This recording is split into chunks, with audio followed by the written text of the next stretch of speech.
Locked On Podcast Network presents Locked On Sports Today. Are the Boston Celtics about to blow this thing sky high? Also, the Knicks coaching search isn't going as planned. And should the Bucks go all in to keep Giannis happy? I'm Peter Bukowski, starting your day with the can't-miss stories and biggest debates in sports. You're Locked On Sports Today. Searching all major sports. Found. Let's start with the biggest story. The expectations for the Boston Celtics is that they will try and move one of or multiple of Drew Holiday, Kristaps Porzingis, Sam Hauser to clear some space in what is becoming an ever more crowded salary cap picture thanks to the new aprons in the NBA. But now reporting suggests maybe anyone not named Jason Tatum could be part of those trade discussions. John Corrales from Locked On Celtics joins me now. And John, this has been, I think, evident to Celtics fans for a while now, even toward the end of the season, that there were going to be major changes coming. What do you think is the most likely outcome here? I think it's going to be a tiered kind of thing where you don't have to get underneath the second apron until the end of the regular season. So I think they're going to give Jason Tatum some time here to see how he recovers.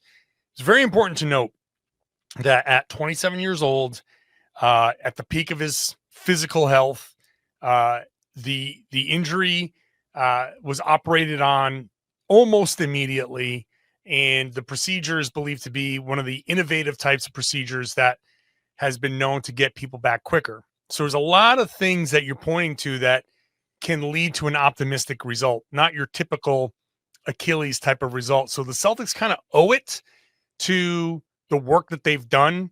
They owe it to Tatum to see if he can come back at the 8-month side of this window, which would be January-ish, right? But it's not out of the question at this point. It's still early. So you start with Drew Holiday, maybe Sam Hauser. Depending on what you get back for Holiday, the Sam Hauser bit, you can move him into somebody's cap space or into an exception, which is a relatively new thing. You can get yourself close to or just under the second apron just with those two moves. Then you go into the season and just kind of see how it goes. Jaylen Brown just got surgery on his knee. He'll be healthy to start training camp. You see if he and Derek White and Peyton Pritchard and Porzingis can keep you afloat, can keep you in that top 2, 3, 4. And if Tatum does progress in a best case scenario, then great. You have yourself some level of a contender. If he doesn't, then you have the trade deadline and the power of the trade deadline to kind of pull some other extra assets out of teams. If you have to say, okay, Porzingis is gone. Is Derek White gone at that point? Is Jaylen Brown gone at that point? At least you have the deadline to squeeze an extra pick, an extra player or something out of somebody. So they have time. I think the first moves right off the bat, Drew Holiday, probably Sam Hauser, and then it's kind of wait and see. How does the rest of the shape of the East affect the planning here, do you think? Because the Pacers make this unlikely run to the finals, but the Celtics had already lost to the Knicks. So we can't just be like, well, the Knicks, they flamed out. So, the Celtics feel like they're in good shape there. They did lose to that Knicks team, and they were losing in that series even before Jason Tatum got hurt. It seems like Giannis is going to stay in Milwaukee. Seems like at this minute anyway. How does the rest of this play into that, do you think?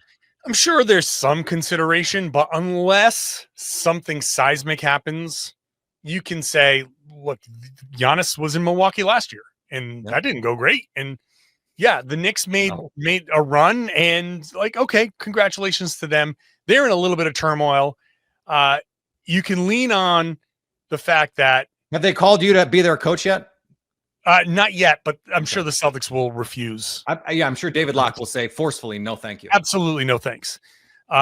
So the Celtics can lean on their championship history. And okay, so you flamed out this past season. You can look at, go back to the Spurs of win a championship, lose the next year, come back focused, win that next year. there is something to be said about a team not knowing how to handle defending a championship. So, and also, Porzingis with the crazy illness, Jalen with the torn meniscus. I mean, they can also say there were some extenuating circumstances as well. So I think even unless something really, really crazy happens in the East and, some team just becomes a runaway like lock, even the Cavs, you can say, well, they flamed out too. Yeah. I think the Celtics feel comfortable with what they've got, provided that Tatum, and it all kind of hinges on Tatum, if he can recover and get himself ramped up just in time for the playoffs, the Celtics probably feel like they have one more run before they succumb to the second apron. They have one more run in them to give themselves, the fans, a chance to maybe get one more championship.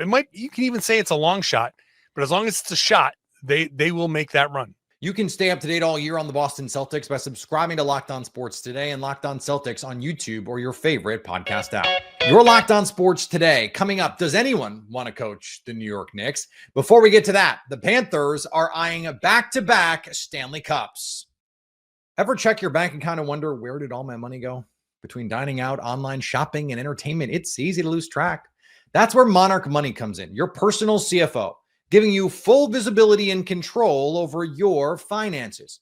Monarch Money isn't just a budgeting app. It's a complete financial command center. You can track all your accounts, investments, and spending in one place, so stop just managing your money and start building wealth. Instead of juggling multiple apps, you can use Monarch to track your finances, get a hold of your spending, and even plan long-term goals. Managing money with your partner is smoother than ever. Track shared and personal accounts, set goals, and stay on the same page without the stress. Take control of your finances with Monarch Money. Use code LOCKEDONNFL at monarchmoney.com for 50% off your first year. That's monarchmoney.com, code LOCKEDONNFL for half off your first year. The Panthers look to pin the Oilers in a 3-1 corner in Game 4 of the Stanley Cup Finals. The Edmonton Oilers didn't hear no bell. Nick Sararis of Locked On Oilers here after a historic 5-4 overtime come from behind victory by the Edmonton Oilers for the first time in the history of the Stanley Cup Final. A team trailing 3-0 after the first period came back and won the game. Previously, teams have been 32-0 in such situations. Leon Draisaitl sets the record for most overtime game-winning goals in a single postseason with 4. And most importantly, the Edmonton Oilers are tied at 2 games apiece in the Stanley Cup Final. We're going back to Alberta for a best of 3 to take home the best trophy in all of sports. Chris Knobloch, a gutsy roll of the dice after the first period, going to Calvin Pickard after Skinner gave up 3 in the first, and the Oilers slowly but surely rallied their way back into this game, and the Oilers showed both themselves and everyone else that, Game 3 was ugly, got away from them a little bit, but this is still a very serious hockey team and a team that's capable of beating anyone on any given night. Of course, you don't want to have to score 3 straight goals to get back in the game all the time, but the Oilers are about this action. The Oilers are this good, and I don't expect a whole lot of conversation about, are the Panthers in trouble? Are the Panthers going to be rattled from this? Because that's not the nature of that team, and that's not the nature of the media that covers the Panthers. But alas, you got to feel good after a win like that. That's the type of game that makes you proud to be a hockey fan, and especially proud if you're an Oilers fan. For everything you need to know about the Oilers going into that crucial game number 5, be sure to check out Locked On Oilers wherever you get your podcasts or over on YouTube. Mets squeaked by the Nationals. The New York Mets beat the Nationals again to complete a sweep. Good game overall, but all of that seems like a footnote as Kodai Senga went down with a hamstring injury. This is Ryan Finkelstein, the host of Locked On Mets, and after the game, I went live on YouTube to break down everything that we saw from the Mets, getting an early home run from Jeff McNeil, a 3-run shot. Brandon Nimmo tacked on a run with a solo homer, ends up being the game-winning run, as the Mets had a little bit of a disaster of a 9th inning, but they were able to survive that. Kodai Senga was brilliant through 6 innings, through 5 2/3, and then in that 6th inning, Pete Alonso makes a bad throw to Kodai Senga trying to cover first base. Senga leaps, comes down on the bag, does get the out, but his foot hits the bat in an awkward angle, and he ends up pulling his hamstring. Now we don't know how long the Mets ace will be out, so that becomes the bigger story of the day than the fact that the Mets have won yet another game in a row, and they have swept the Nationals.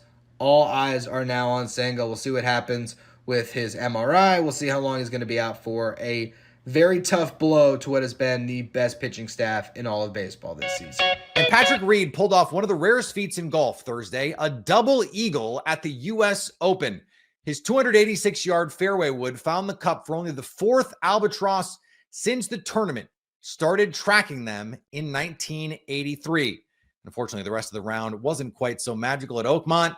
Reed finished with a 3 over 73, reminding us all how quickly golf can give and golf can take away. For me, mostly take away.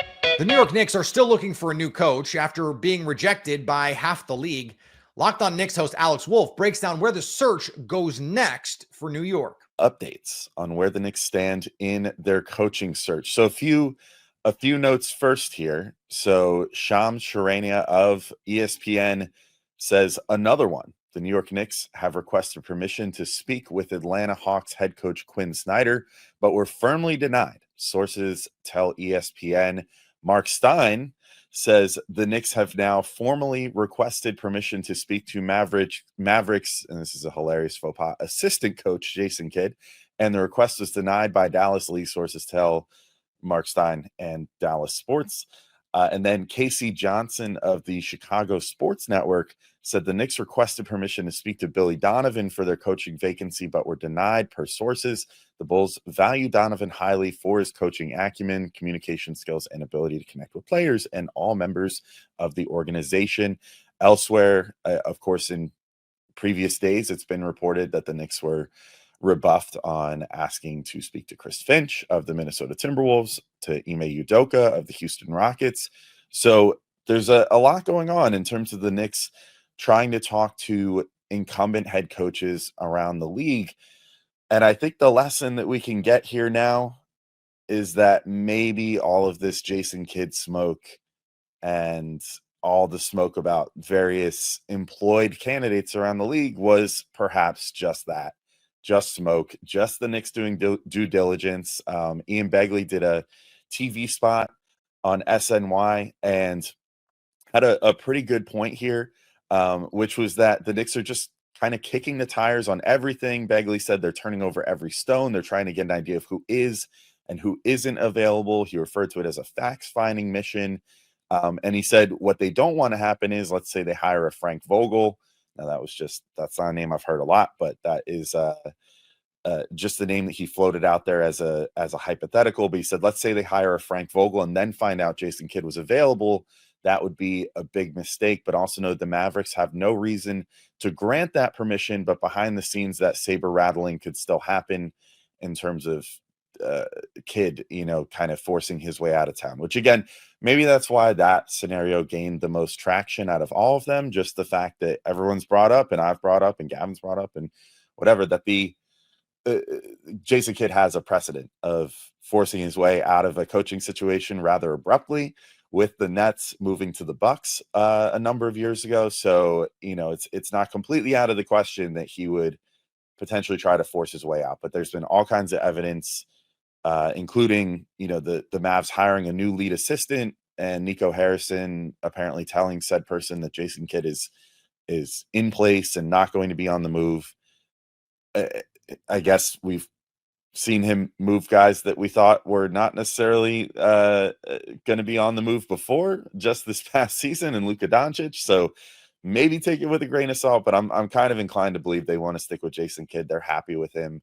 He did just bring them to the finals a season ago, and it seems to me like they're pretty locked in with him and want him to be the voice for Cooper Flagg and to coach this Kyrie Irving and Anthony Davis tandem, and hopefully try to get after a championship and hopefully get to the finals again. So I don't know. I think the Kidd thing, I'm willing to, at least at this point, until further notice, just kind of rule that as that was smoke.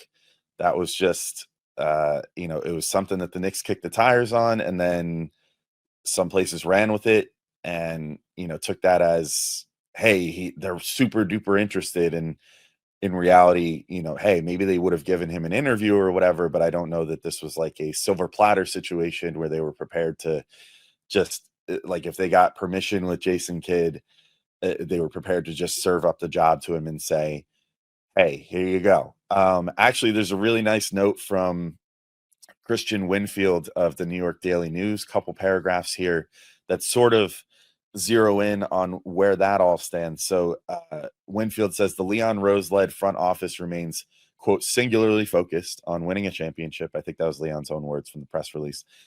Winfield then continues, with no active competition for available candidates, the Knicks are prepared to wait. They believe multiple qualified options remain on the board. And with the 2024-25 season still in the middle of the NBA Finals, the Knicks are using the time to evaluate every possible path forward.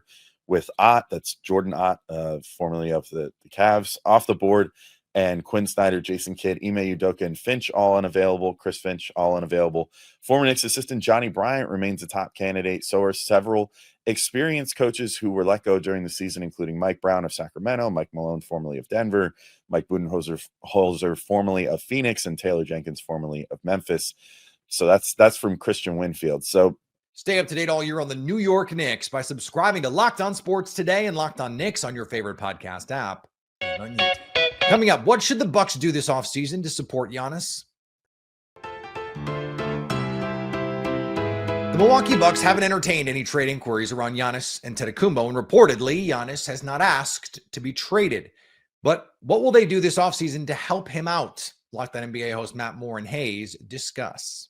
If Giannis does commit to staying, should the Bucks cast everything overboard? 2031 pick, conference room tables, Kyle Kuzma, whatever it takes to compete in the Giannis window, Hayes. I mean, it's a two-mind thing, right? Because you like to say, yeah, you put everything on the table so you can put things around Giannis. But the way that I look at it, maybe this is more cynical from me, is that the trade talk around a player rarely ever get completely quiet. So while you may hold on to him now, who's to say that in a year from now, 2 years from now, that you're not right back in the same situation where Giannis, especially if you guys haven't won? I get it that everybody's looking at it like next year the East is wide open because of the Boston Celtics and the injuries that are going on there and whatnot. But you got to be very smart about what you do here, because if the Milwaukee Bucks go too far in and trade these picks that theoretically are going to be gone off the table in 5-6 years, but in a year and a half, 2 years, Giannis says, no, I changed my mind. I do want to get out of here. What do you have then? So I'd be willing to give up a lot to continue to build around Giannis, but only to a certain degree. And the 2031 pick is probably where I'd be willing to put that in. Anything beyond that, though, as we keep going, I may be a little hesitant about. Anything the Bucks do this season has to be viewed through the lens of what it allows them to do next season.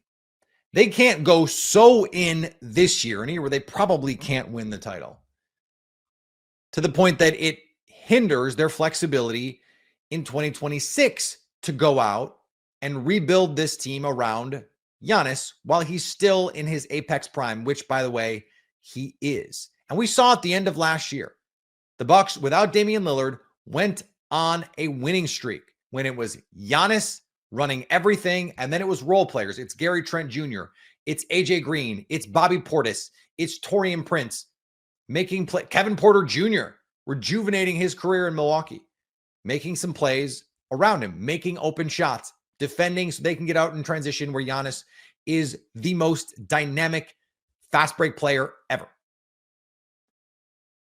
That also, by the way, might be really fun for Giannis to be the fulcrum of everything.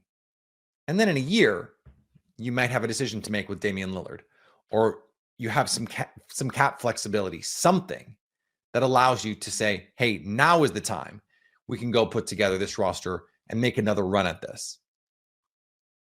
It's a tough line to walk, and teams screw it up all the time. But you cannot say over the last handful of seasons that the Bucks have not been nimble in reworking their roster on the fly to accommodate what comes next. They made the Drew Holiday trade in part to keep Giannis in Milwaukee, and it won them a title. They traded Drew Holiday for Damian Lillard because that version of the team with a hindered Chris Middleton seemed to have run its course. Now, what do? They've been able to reset on the fly. Can they do it once more? And finally, Jacob Misiorowski, the Brewers' top pitching prospect, made his Major League Baseball debut on Thursday, and he came out firing. In fact, to say he came out firing would be an understatement. His first 3 pitches of his Major League Baseball career, 100, 102, and 101. No curveball, no changeups, just straight gas from the 6'7" rookie. If you're catching this episode after your favorite Locked On show, make sure to subscribe to Locked On Sports Today on YouTube or wherever you get your podcasts so you never miss an episode. Also, if you're a new subscriber to Locked On Sports Today, we're here for you with the biggest stories in sports every day. Coming up, can the Pacers make things really uncomfortable for OKC in Game 4? So at least until tomorrow, stay locked on sports today. Locked On Podcast Network presents Locked On Sports Today. For more episodes of Locked On Sports Today, go to our video on demand. Click on Sports at the top of your screen. There, you'll find past episodes of Locked On Sports Today, plus other Locked On shows on demand.